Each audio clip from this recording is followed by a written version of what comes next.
chapter 21. Isaga. Verse 11.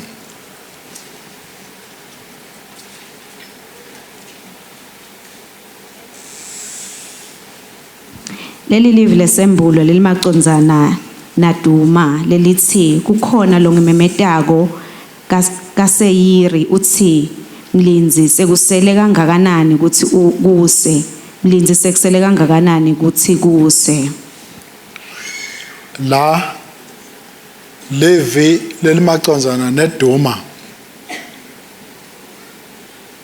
So uma sifundza imibhalo le context imcoka kuze si understand lokuthi kukhulunywa ngani. Kune geography, the place lapho lendzaba ithathela khona, kunebantu, the people lokukhulunywa nabo, kunale plot kusikwendekani kulendzaba, bese kuba what is the point yalendzaba. Uma senyuka nesicongo sifika kule principle kuthi kulendzaba lesifundzako mbambamba yini lofuna si underline seyithathe, bese siyehla ke ngendzaba eparallel. Kusho ukuthini kithi lamuhla? Akusiso story nje kuthi njenge novel la uyifundzako kuthi kunema fictitious issues labhalwako, kune background. Bangakhi phakathi kwethu labake bandiza bazalwane bayofika ePalestine kode? Bangakhi labake bafike eGibhithe? Munye. Hey, at least sinamunye lofikile eGibhithe, angibaboni labanye. eGibhithe angasese eBhayibhelini, iPalestine ke ikhona eBhayibhelini. Nawu ke bazalwane, njengalokhu thina labanengi bethu asikayifiki, nama ngefiki ePalestine.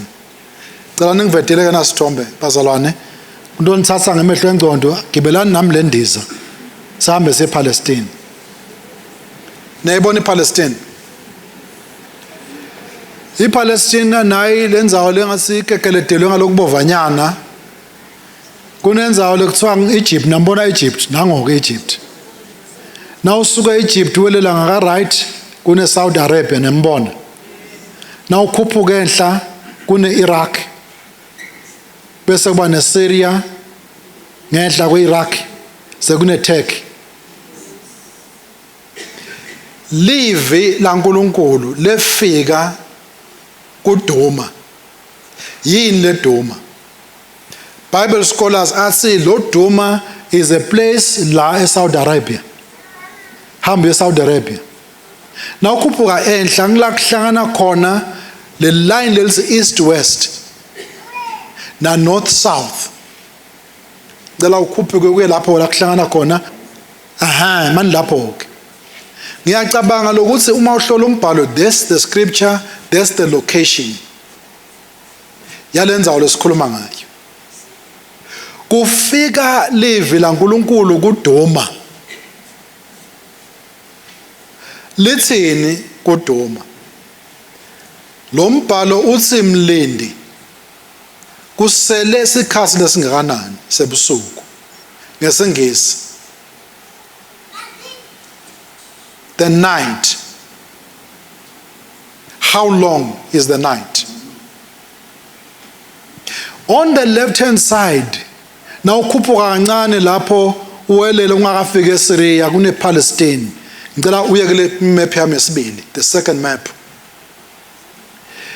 Lenzawo lencane nayo na uyibukako lengazisi iOrange ngiJordan. Lo Jordan is Edom, former Edom. Usonzelene nanayinzawo lekuthiwa ngi-Israel, West Bank, Palestine. This is the place.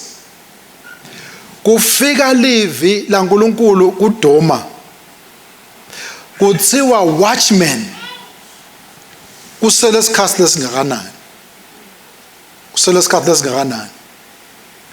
Duma uhleti la eSaudi Arabia kuma crossroads kune trade lendekako ngasempumalanga usuke eBabylon Empire eMesopotamia uya eWest kune trade lendeka lapha.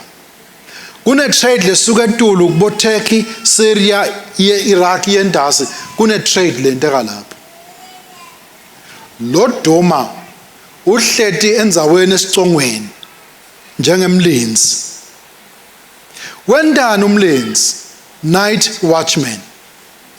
Uhleti uyabuka tindlu letendakalako, uyabuka ukuthi kune danger, nangabe ukuthi danger usounda ialarm, uyabatshela ukuthi kunenkinga.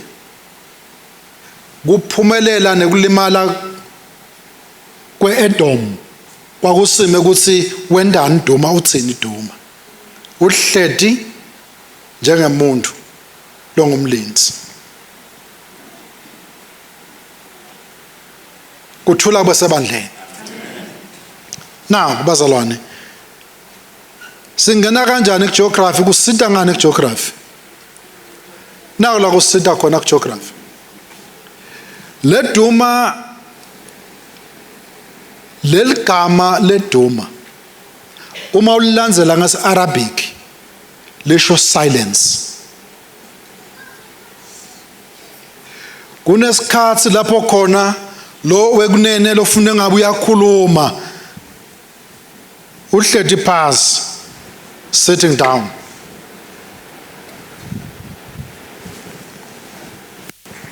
Things are happening. Kufuna ngabe uyasukuma uyakhuluma uhleti phansi. Uma lifika lelivi lithi ngeke kulunge ukuthi lo muntu lofune enda umsebenzi akhulume ayale ahlale phansi. Kuthiwa mlindi, watchman. What is the time? Kuselele singakanani isikhathi? Kufuneka umlinzi ahlale njalo amantontolwane enda umsebenzi wakhe lofuna wenda. You cannot keep silent. Ngeke ubenze. Tindlo tibetendeka. What is happening? Edom, iJordan, Edomites, bange inzalelwane yaka Esau. Nasihlola iBhayibheli lithi Esau umnaka boJakobe bacabana. Ekucabaneni kwabo hamba wathi inzabeni. Lo ema-Edomites abonhloko ayivuthwa. Bane violence, ba rebellious.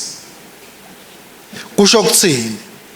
Kusho uma ubuka lana kukhulunywa ko lona ufuna yale ngentasi kwethu kune violence, ngentasi kwethu kune rebellion. This is the condition, the context la kufika lelivi khona. Phakamise amehlo akho uya ngasempumalanga ukhanza kune Babylon. Babylon lokukhulunywa ngaye ukhuluma ngani Babylon? Babylon is a symbol of sin, is a symbol of wickedness. Dawubona na uhlola imibhalo. Kusukela kuGenesis, when they built the Tower of Babel, that is where Babylon comes from. Bathi labantu tsine sibantu sitawuhlangana sodwana. Sitakhela umbhoshongo uyofika ezulwini. We don't care about God. We are sufficient ngekwethu. Bacala bawakho umbhoshongo yezulwini. uNkulunkulu abangaka ngeke kwenteke. It comes down confuse language yabo uyabhidlika umbhoshongo. But now uhlola umbhalo ufunza Genesis uyofika kuRevelation lo moya weBabylon awufuni kufa. Ube kanjalo throughout the scriptures uyofika kuRevelation. Now ufika kuRevelation chapter 18 verse 1 uyofika ku11. Sekhanza uverse 3 kuthiwa Babylon is fallen. Ledakuwa iBabylon liwiswa yini iBabylon? Njengalokulawa lawiswa dono letinzathu letine. The first thing, idolatry, kukhonza uThixo. Number 2, uwiswa yini Babylon? Uwiswa Babylon yi-pride, uthi khukhumete. Uwiswa yini Babylon? Nawufunza Revelation, kuthiwa kugcwele umonakalo wonke, abomination, kuyanyakata, kuyaphethuka, bubi lese bufike kuNkulunkulu. UNkulunkulu ngeke kube njalo. Time is coming for the judgment. Letawe hleli Babylon. This is the context. Bathandekayo. Kule message lesifuna ukungena kuyo lamuhla. IBabylon ikhuluma symbol of sin and rebellion eBhayibhelini. Ku verse number 3 ngicela simfunzeni ku Revelations chapter 18. Can you read for me verse number 3? Khona ngifuna sikubone masinyane. Ngobe tonke tiveti linatsile liwayini lelinenkhanuko yebugwadla bayo emakhosi emhlaba. Mani kancane ke. Lithini ke? Tonke tiveti endenjani? Linatsile Tinase ini? liwayini Lani? lelinenkhanuko. Lani ke? Lelinenkhanuko. Leninenkhanuko. Funza kahle cezela leyo msho lokucala nje. Ungakafika tiveni. Tonke tiveti endenjani ufike lapho ke tinase liwayini lani? Ngobe tonke tiveti linatsile liwayini lelinenkhanuko yebugwadla bayo. Siyevana bathandekayo. Iyevakala lenkulumo. Livi la uNkulunkulu lithi kulo verse number 3:18. Ngobe tonke tive tilinatsile liwayini lelinenkhanuko yebugwadla bayo. The Babylon representa bubi. Lo bubi lobukhona eBabylon bungazuthi budosa bonke abantu beta khona kubathi ungazuthi kukhona lokuphekiwe ngalapha babona abantu bayaphithitela bonke bayakhona bayotapa bayaphithitela bayotapa usilo mekhashane ngathi ngiyasala kudliwana beBabylon. Donke tive tidiphe khona tidipha entweni yani kule liwayini kuyanathwa la. Liwayini is a symbol of celebration.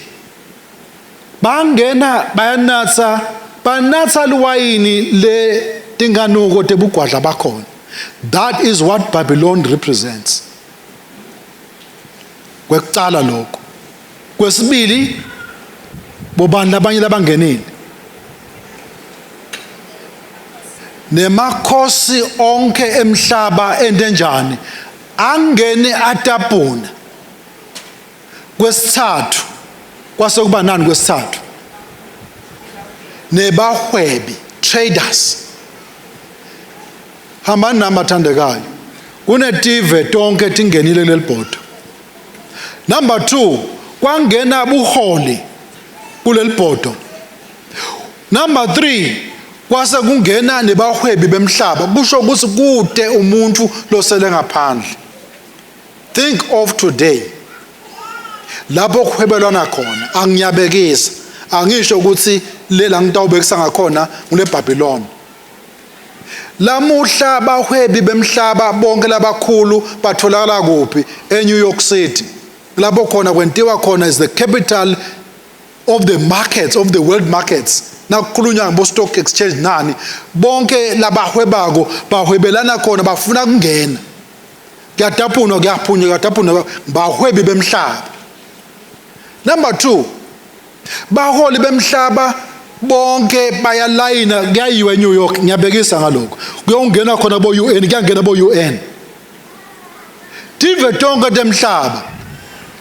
temhlaba tithatha ngiyabekisa kulamalanga iAmerica ngale entertainment industry ekhona lese infiltrate umhlaba wonke. Bonke abantu bayatapuna bafuna tinto te technology tani leqhamuka khona. Ngiyabekisa angisho ukuthi kule Babylon, but la kule scripture kushiwo njalo.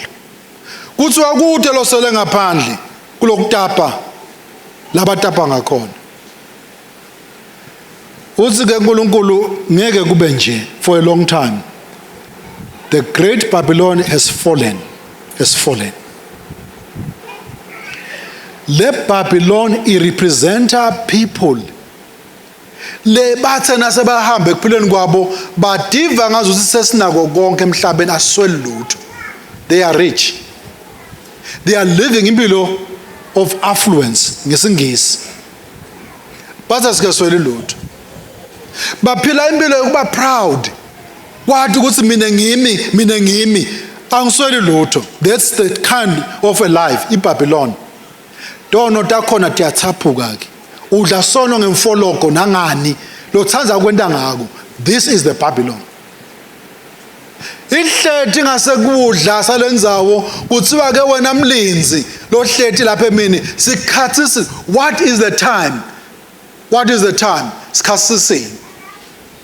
Kuthiwa umlindi akakhulume. Na ubona incithakalo liyabhalwa nguDaniela asenzayo lengcwele wenda njani wena khuluma.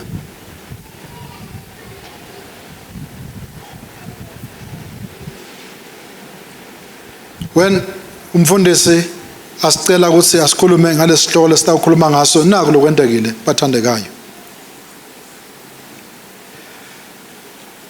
I am in my sleep. Nangilele I see a vision. When I see the vision, la kuhlangana khona umhlaba cala emafu khona, I see a message ibhaliwe amagama lamakhulu on the clouds, on the screen. The message was so fleeting. When I looked at it, ngizazi amakubosi bekuthini kuchamuke kwesibili ngase kubhalwe ngalesinye language. Nakuthi kuyasuka ngithi ngisafuna kunaka kubhalwe ngalokunye bese kuyalenyamalala kuyaphela. That dream troubled me. But up until today, I don't know. I don't even remember. It got me so worried.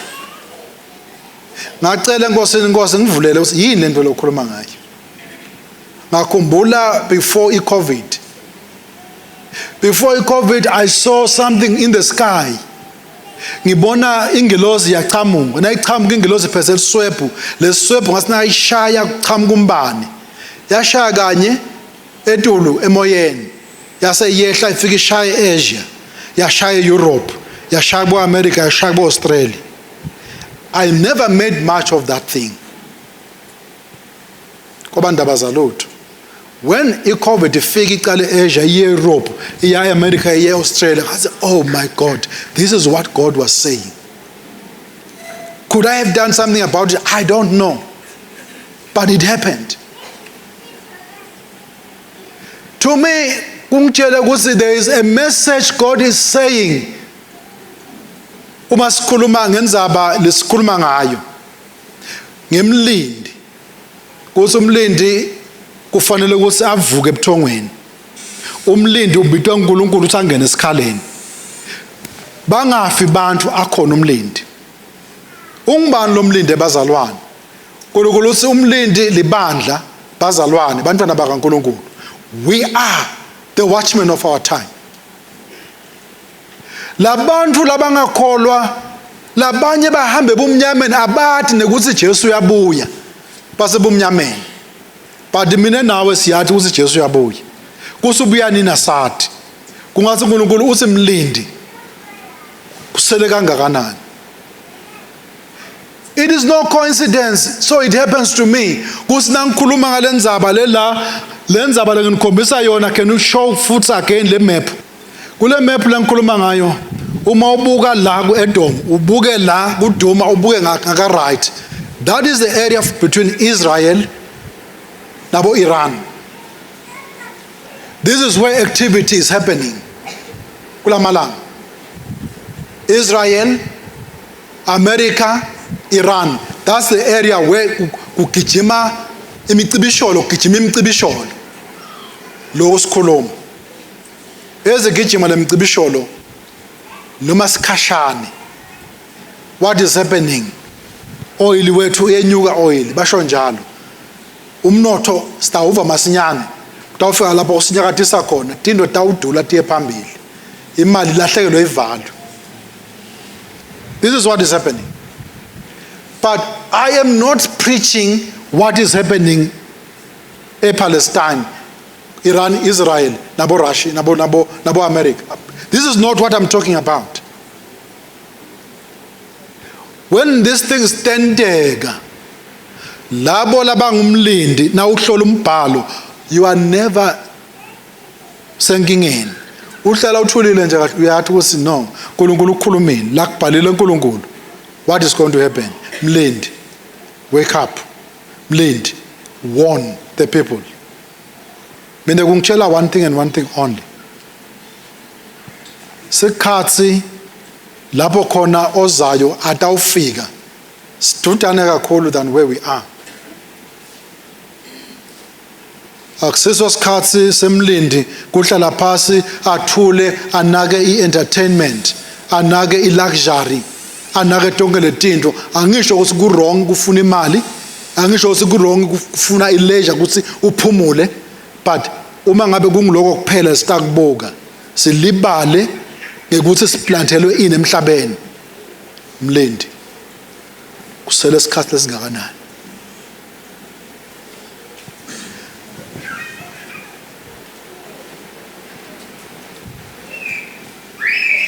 Bathandekayo, bazalwane, tsanini mzalwane. Teng 5 le tono. Le ngitibona kule region. Nakukhulunywa na Duma. Ibona there is the lust for power. I see the lust for material possession. I see the lust for false worship. Kunabo uNkulunkulu abakhondwako la ngaphandle. Ngibona kuthi khukhumeda, pride. Ngibona ingcithakalo nekungcola lese kunamathele kwangcolisa ema waves lesiphila kuwo. Such that uma singacapheli lokho kungcola nasebandleni kungalingcolisa libandla laNkulunkulu. Itolo uma kushunyayelwa live laNkulunkulu lebe khamba phambili indzaba yabo holiness, sanctification, uNkulunkulu ufuna bungcwele. But ngikuhamba kwesikhathi tono tiyetayeleka tono bese siyatpolisha ukuthi is just a mistake.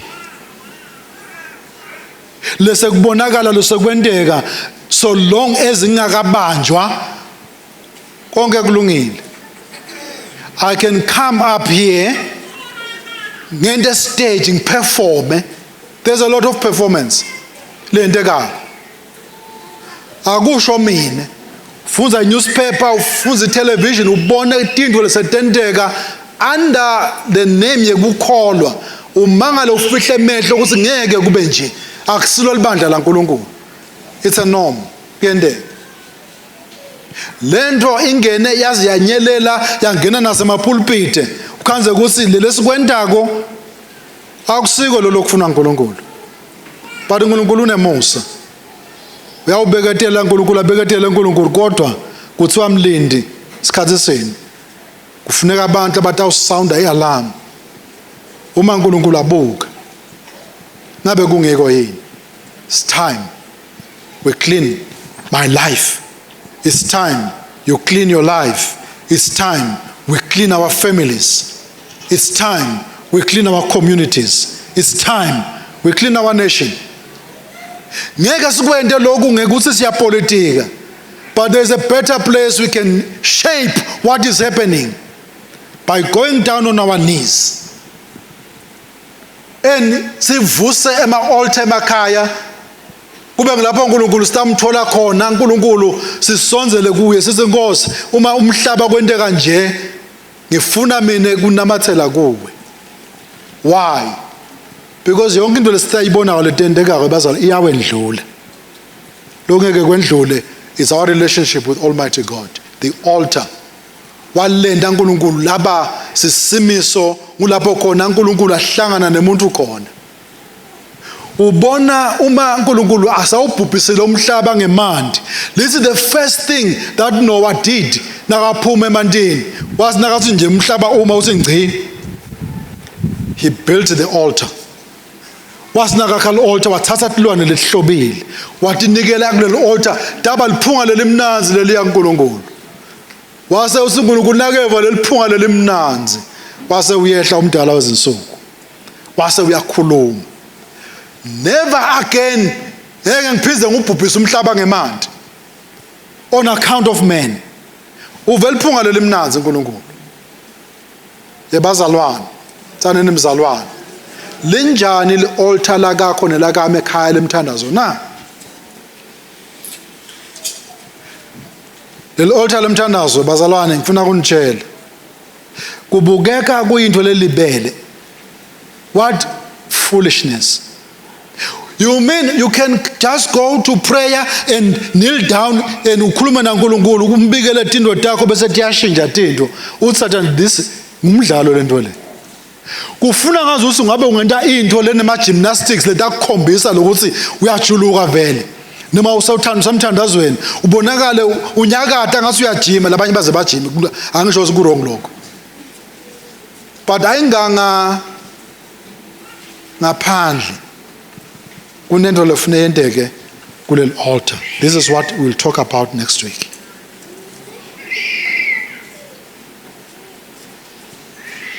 If anything bazalwane, ngiyacela ngemsa kaNkulunkulu, inkosi sisite kuvuleke emehlo ethu. Singalibali bazalwane, singalitshatiswa entertainment, singalitshatiswa pursuing nekufuna imali nenzuzo nemali nakho konke lokho, size silahlekelwe ngumkhumbi wokukholwa. Akungasilahlekeli bazalwane. Asicaphele irebellion, because rebellion little Bible lifana nesono sebuthakathi. Uma sirebella against uNkulunkulu, ulethe imiso taNkulunkulu, kufana nebuthakathi. Sicaphele bathandekayo. Asicaphele ipride yokuthi tshela ukuthi mina ngingcono kunani nonke kunabo bonke abantu, ipride. Qala kancane ngeke uyibone. Uthi khoberishe wena kuthi hayi mina ngalokhu nalokhu ngoba mina ngifika nala bese udiva ngazi ukuthi ungcono, umoya waSathane ungena kancane. Akuthatha enzaweni yakho, akukhweshisa enzaweni yakho, akubeka enzaweni lenye. Unyamalele kuloko, caphele. Mlindi. What is the time? Kusele isikhathi esingakanani? Bathandekayo. Sengiya sekuvaleni. Lord Duma, present day Saudi Arabia, abedlala i-pivotal role. Lokuthi kutawendekani ngalapha kaEdom, kwakusime lokuthi lona longumlenzi wendani. Namuhla silibandla uNkulunkulu ngazi uthi sime esikhaleni, sibalindi balesikhathi. Likholwa ngalinye kufanele livuke. Nalivuka likholwa uma esikhaleni. Asesimane sipolishe our antennas bazalwane. I-antenna uyayibona na unale radio. Le radio lo sina ungena esigodzini nangabe loluthi lulele phasi bese iyahaza. Kufuneka ukuthi bese uyalivusa loluthi lwakho luyema. Le antenna yakho bese iyaqala kuphindze futhi iphike. Ngeva ngazi usisikhathi bathandekayo sekuthi ilikholwa ngalinye ngalinye usenkosi mbamba ngenta kona yini lo wangibidela kona na. Kusho mine, kusho wena, ungamnaki lo semakhelwane wakho. Ngoba nasifika le kuNkulunkulu bazalwane, uNkulunkulu ngeke akubuthe usibendane ebandleni, bendane bomakhelwane. uNkulunkulu utawuconzana nami kuthi wena I deposited things into you. What have you done? Ngalele ngufake ekhathi kuwe. Nako lekutawukuphendula uNkulunkulu. Akunenza kwasibendeni bomakhelwane. Lokho ngeke ngikhone kuku offloader nekuku outsourcer kulomunye umuntu kuthi akangivele. Kufuna mine likholwa ngalinye Nkosi ngiside ngithi hlolisise mina. Search my heart. Ubone ukuthi kukhona yini into lengakalungi kimi and lead me endleleni lefanele. Lokho uNkulunkulu akucelayo kubathandekayo njengemlindi unguduma emndenini wakho, unguduma elusendweni lwakho, unguduma kule community lohlala kuyo. Ngeke ngifike khona mina angathi usikwente kanjani. The things that happen in your community, in your family, in your extended family, I may not know, ngeke ngikwati lokho. But uNkulunkulu usiplante njengaboduma edindleleni ehlukehlukene. Don't be silent, ungabenzi. Now ufika uNkulunkulu azubinzile sowukhulumile. Yafika uTlanze wabinzelana. Kungcono ukhulume. Mane tandla takho tigezeke ingadi yalabo bantu ingabe secete kwakho. Funa lokho uNkulunkulu. But lenza becala kimi. I cannot be an antenna ngivele labanye abantu uma neyami impilo isahuma emhlabathini.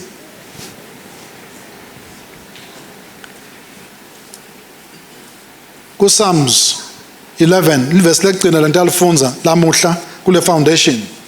Psalms 11 eMahubo 11 kunemagama lathi ngoba ngiyabona ngalomlilo ulahlekile losifunzelako lethi kusimakathe ngithole isiphephelo pho ngabe ningiluleka kanjani nithi ndizela enzabeni njengenyoni ase ubuke nje ukuthi lababi babhace ebumnyameni lapho bantsara khona butsoki khona baciphe imicibisholo yabo kubo khona bate udubula labacotho ngenhlitiyo. This is a picture of the wicked bahleti labahleti khona ngathi babhacile emakoneni bahleti baphethe babambe iposition kuthi na uchamuka wona lolungile ungababoni babhacile babhace baphethe bujoki babhizi bahansara kusinakahamba athi uyachamuka lapha ngidubula lonjani lolungile sebathi balekani nibalekele dinzabeni njengetinyoni uma ningabaleki siyadubula kusho lababi.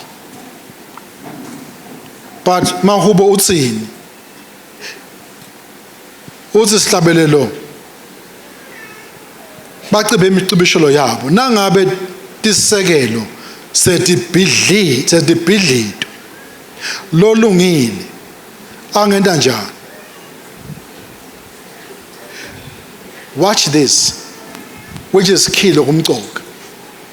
Nangabe tisekelo tiyabhidlika kusho lalabahleti lababi bayasithiza bayasichukuluta kuthi siniyakholwa uNkulunkulu wenu unentela thini mangaliso basibukani phela tisekelo tiyabhidlika bukani yalo imbi ikhona kuyaliwa kuyehla phakama bo oil kuwehla umnotho nawe usekhathe kumntwana kaNkulunkulu basithiza base tisekelo tiyabhidlika. Take your eyes ubuke emhlabeni tisekelo dinenge lesetinyakatisiwe demnotho tiyanyakatiswa setawunyakata futhi na uhlola umbhalo ufunza umbhalo uyawufika isikhathi before the antichrist avele kufuna akhanza umnotho in-tatters ade ufika bendoza lene kuhlakanipha let us make a solution kude lokwenta mistake itolo labafunzile labatiko bebethi ukuthi America ikahle irreasonable you can predict kusikwente kanjani all of a sudden in 1 year 2 years kufika umholi has appended the whole thing. You don't know what is coming. Uyabona na unemoto lene indicator ihambe usina uyilandzela ngesibinzi uyayibona iyakutshela ukuthi ngiyajika ngibheka le angithi ngiyajika ngibheka le wena lo landzela uyakhona kupositiona kahle uthi awuseya indicator asengime ngaze ngishayise nyalo buhole sinabo global leadership kude ama indicators ngivuka namhla ngishaye ngikhulume inkulumo sindawo kanjani ubona ngayo everybody else uyamangala sesenda kanjani. This is talking about disekelo diabhidlika. Bekwathiwa ukuthi kunema alliances la strong bo NATO bobani lokuthi nakusetshenziswa kanjalo, all but gone. Politically disekelo diyanyakatiswa. Look at education. Look at the social fiber. Look at the entertainment industry. Look at everything lendekako, economy and the like. Kuyanyakatwa emhlabeni. Uma disekelo dibhidlika lolungela ngentando. Usike lo verse number 4. Simakatse usethempelini lakhe lelingcwele. Ngive ngazi ukuthi mina noma letinotendeka uNkulunkulu akumthensi akumnyakadisi nakancane. God knows what is going to happen. God is never panicking. Ni numbers alwana. uNkulunkulu akamangala. Ungangena esigodini uphumele ngesheya uNkulunkulu ngeke anyakade. Wathi konke lokutakwendeka ngami nangawe. Lithi uNkulunkulu uhleti ethempelini lakhe. I picture God sitting. Tinotendeka. God is like, oh, so this is now what is happening, what I knew kutawendeka, because uNkulunkulu sovereign. Now lokwendeka la. Lithi sihlalo sebukhosi sasimakathe sisezulwini. Nobody can reach God. Amnyakadise uNkulunkulu. Lezulu sihlalo sebukhosi, umhlaba senabelo setinyawo takhe. Lithi emehlo akhe ayacaphela. Lalaba sithiza kwabasithukulute uphi uNkulunkulu wabo. uNkulunkulu uyababuka bese uNkulunkulu ubuka emehlo akhe. Uthi ngabe banje noma bangabeka ama landmines bawabeka. Uthi uNkulunkulu, I will order the steps of the righteous person. Ngeke angene enkingeni. uNkulunkulu loyo. God looks. Liso lakhe liyabuka.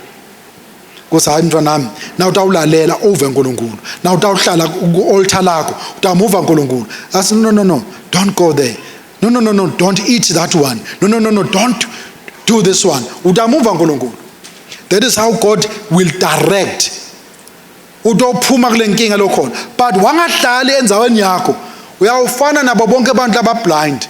Uyawuthi khanza usenkingeni. Not because of uNkulunkulu, but because of me. Ngishiye enzawo yami. Liso lakhe liyabuka.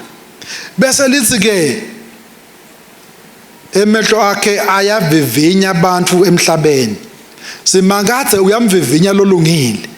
Kodwa uyamtonza lomubi nalothanza budlova. This is God. What is this Bible talking about? Noma sibazalwane simkholwa uNkulunkulu silungile. Akusho ukuthi ngeke singene enkingeni. Ungangena enkingeni la ungena khona enkingeni so long as uNkulunkulu are in charge ekuphileni kwakho. Naso ufika enkingeni ungasabona. Phendukele emehlo akho sinkosi. La sengifike khona ngisathi indawutsini. Inkosi ikhona. Uma akuvivinya uNkulunkulu akusho usiyakutonza. God akazange amtempte umuntu kodwa uNkulunkulu uyakuvivinya. Ufuna ukubona ukuthi uphetheni, wakhiwe ngani, unani. Wamvivinya Abraham. Wathi thatha le ndozana yakho lekuphela kwakhe uye nayo entsabeni. Mina bengidawuthi hey ngeke phela. God ungihlalise iminyaka lengaka 25 years ngimele umntwana.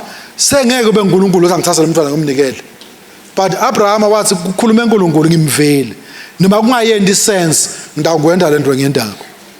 Nasambeka umntwana wakhe asambulala uthi uNkulunkulu nawe sengiyathi ukuthi uyangesaba. Kusho uNkulunkulu. Kuvivinywa kutaka ukufikela mntwana sekhaya. Nakukufikela kungamsoli uNkulunkulu. Ubusiselo ngeke amsole uNkulunkulu. Uvume ubothoke ukuthi nangabe kuyintsando yakho Nkosi bekutawendeka ngabani. Nangabe ngempilo yami ufuna kufundzisa lokuthide bekutawendeka ngabani. Johane ayiforana ya Jesu. Amethula lotaka emva kwakhe. Uthi mkhulu kunakimi. Ngide nemandla kufike ngithukulule umchilo icathulo takhe.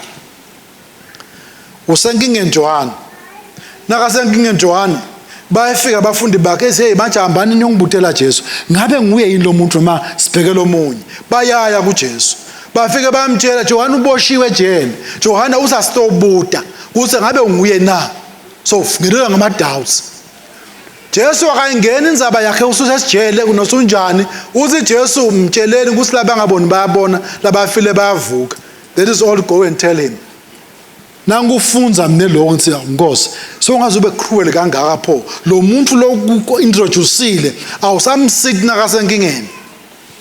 Don't worry. John had finished his mission. Wayiqedza mission yakhe. Jesu uze ngeke interfere utawuhamba. You will go. When your time is come, you go. Kude lo ngakuvimba futhi lokho. Lokumcoka ukuthi uhamba, are you empty?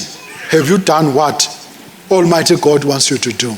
Libandla ngiyacela sisukume sifike egcineni bathandekayo. Siyaqhubeka evikini lelitako. Sibukeke manje specifically lama altar kuthi le emakhaya ekuphileni kwakho nasekuphileni kwami. Yini uNkulunkulu afuna siyente kulesikhathi? Bazalwane, tsanini mzalwane. I want to tell you, lesikhathi lesiphila kuso asifanani nesikhathi lesisuka kuso. Sidinga emehlo akamoya, sidinga indlebe yakamoya, sidinga ukuconnecta kuNkulunkulu for the time such as this. Siphene ngoma bazalwane, sale sitothandasa. Usikhanyi sele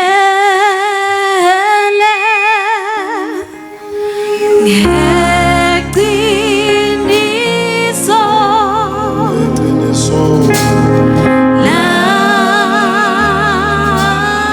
lakho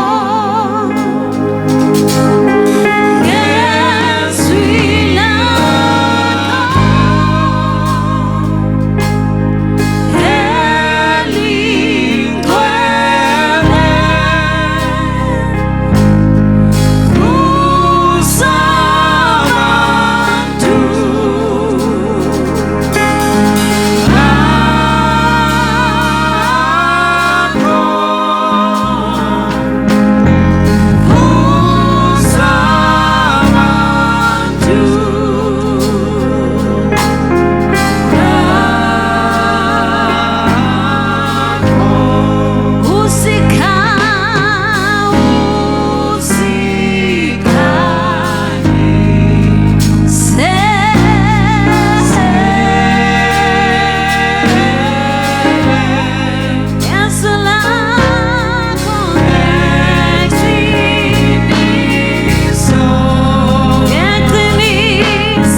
losezulwini phambi kwakho wena lo nemusa siyemukela ngekubonga sexwayiso swakho ne wake up call yakho simekule sikhala njengebalindi usibuta umbuzo ukuthi kusele kangakanani uthi Nkosi lo mbuzo uphinza kabili kuDoma mlenzi sekusele kangakanani uSinkosi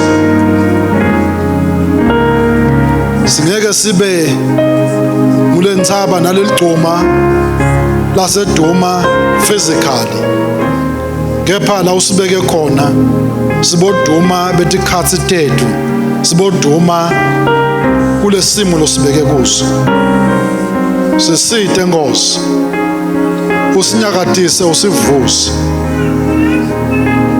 kuconza tikhatsi kuthi sikhatsi sini kuselele singakananzi ebusuku masinyane sekuyasa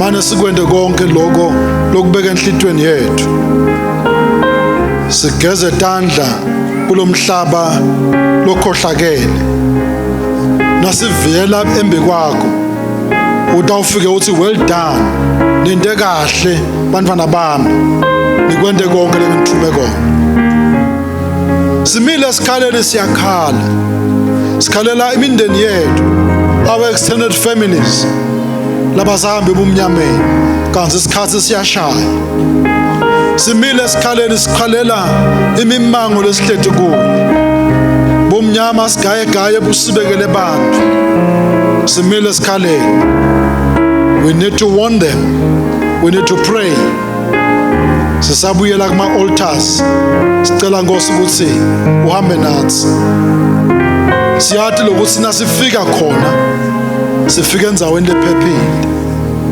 umusa wakho awehlele ebandleni lakho kusuka lomncane ufike lomdala njengathi uNkulunkulu ungasibusisa usigcine njengathi uNkulunkulu ungakhanyisa ubuso bakho etikweni bandla ube nemusa kithi gracious may you lift your countenance usinikete kuthula lokunengcubekela phambili eze ibuye inkosi yethu Jesu kuleli viki kule nyanga kulomnyaka azabuye Jesu ludumo lonke alube kuwe Nkosi kusukela manje kuze kube phakade naphakade amen. Siyabonga Nkosi.